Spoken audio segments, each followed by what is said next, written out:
Did you send them what Five-Fan made? Yes, I did. We have a was really funny. post-mortem. Got a post-mortem, guys. If you missed... there's more and more seeming to make fun of me. Yeah, if you missed yesterday's show, it was a Whipped Wednesday, so you missed nothing except Gino interrupting everybody.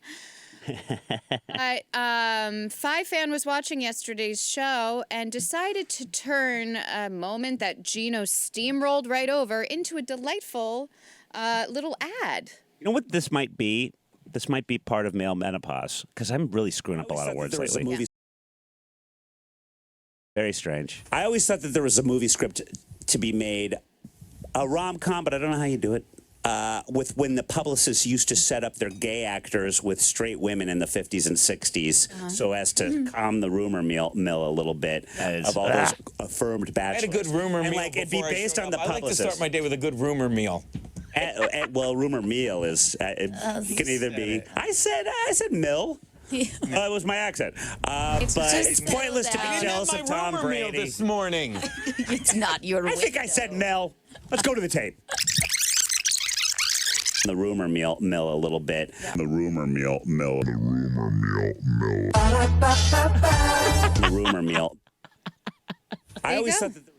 It's a rumor meal. You know, they've had the grimace. You're supposed to be on my side, Five-Fan. Had the grimace meal, the K-pop meal, now the rumor meal. That was hilarious. That is fucking amazing. Credit to Five-Fan. That was really funny. Oh God, that made me giggle. Although, I'm going through male menopause. but Bill, if this really was your meal, it would just be what, 5 large French fries? How do you remember that? Because I remember being horrified by the fact that you said you would order like a bunch of large French fries so that if you fell asleep, you could wake up and eat them later and it wouldn't have gone bad because it's just a French fry. Yeah. Well, also, you get the trick is to get a bunch of. I always just say, give them all to me. But you get the McNugget dips for the fries. Of course. All of them. You're not going to eat a naked fry. Who does that? I'm never nude. I would never. But I don't think a lot of people get McNugget dips for fries. I feel that was. Well, they're not McNugget dips. They're just sauces. But they're for McNuggets. Disagree entirely. Dip your fries in them. What's the difference? Oh my God, sweet and sour. with They the French fries? specifically say, I believe, McNugget sauce for McNuggets They only. do not. And they say that do. you will be jailed and or get a strict fine if No. you do it with any Number other. of Another conspiracy mukbangs. theory from Bill. I see so many mukbangs of people, and they call them saucy was original. sauces, and dip in literally everything. That is actually what's crazy with people today, and I think the what's really responsible for the obesity epidemic is sauce. The fact that people want to just coat their food in wetness, whether it's ranch or it's buffalo sauce, sweet and sour, whatever it might be, chipotle sauce, it's just, no one wants anything dry. And really, most sauces are just like mayonnaise or sugar. Both things. It's all sugar. It's Yeah, just an it's- extra coating of sugar it's on really your food. bad It really is. I remember when they first did the law that you had to put calories. I thought, you know what? That's an old one. Or maybe when they were focus grouping it, because it all says for McNuggets only, don't be a maverick. But I'm a maverick, and I decided to do it Interesting. without them knowing it. Wow, I guess I just haven't been to McDonald's in a while. Well, check it out. I'm loving it. Well, I'm going to get that rumor meal and McNugget sauce. Sir, what are you talking about? You know, the rumor meals. But could I have McNugget sauce? But not on McNuggets. Actually, Sir, you're that- going to have to leave. That would be really fun if anyone who's listening wants to film themselves going to a drive-thru and ordering a rumor meal. And Extra rumor meal? Just see how they respond. It would be great if someone was just like, okay, and just like gave you something. Yeah. The rumor what it is it's is? this. Extra rumor value meal? If they're to really confuse them. The And rumor then just meal. say all the McNugget sauces. And say supersize. McNugget sauces. A supersized rumor meal. Extra rumors. Why life can seem joyless without booze. Yeah. Psychology Today. So there you go. our daily one. Have you ever been afraid that life would become joyless if you quit alcohol? Years into sobriety, the joyless life I once imagined was nothing but an illusion created by my brain, a byproduct of habit, desire, and narrowed focus. Makes sense on paper, but a habit consists of three parts: a cue, a routine, and a reward. A reward is the end goal, a desired outcome that allows the brain to know which sequence of actions is worth remembering. A routine is the sequence of actions that produce a desired outcome. A cue is any kind of stimulus that signals the brain to activate a particular routine.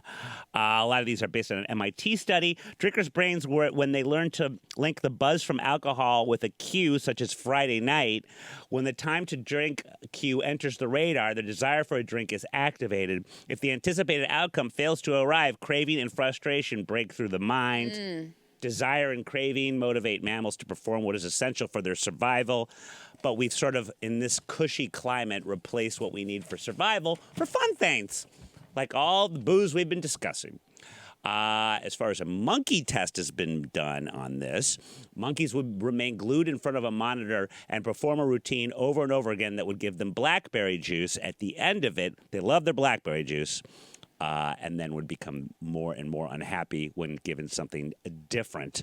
And everything else fades into the background when they're just hoping for the blackberry juice reward to the point where they were forgetting about doing other things. It's a very convoluted thing. For many drinkers, drinking is a well-practiced habit. The habit loop of using alcohol to achieve a buzz has been performed hundreds, if not thousands of times. Basically, you trick your brain into believing that alcohol is the only thing that is worth pursuing. As intense as the desire can be, you can learn to let it pass. Over time, the craving will dim in intensity and eventually subside. That's what I need to keep telling myself. But just what else have you got? What if you got nothing else going on? You know? Some people are hobby people. Get something else to go on. But what if you don't like anything else? Or then that's a you problem.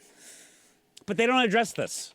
Yeah. I don't like to criticize psychology today. I definitely can relate to the reward aspect.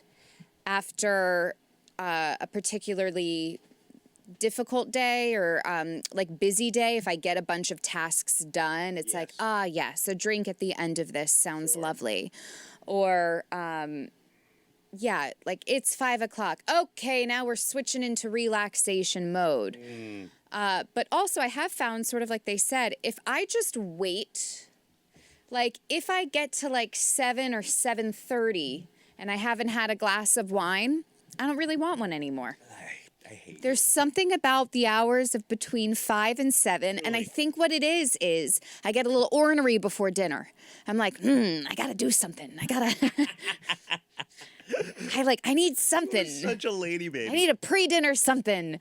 And but if I wait it out, then it's like, well, I have dinner and then my ice cream. So Oh yeah. or my little dessert, and that's my reward. So I do think that rewards are important, but where you get the reward.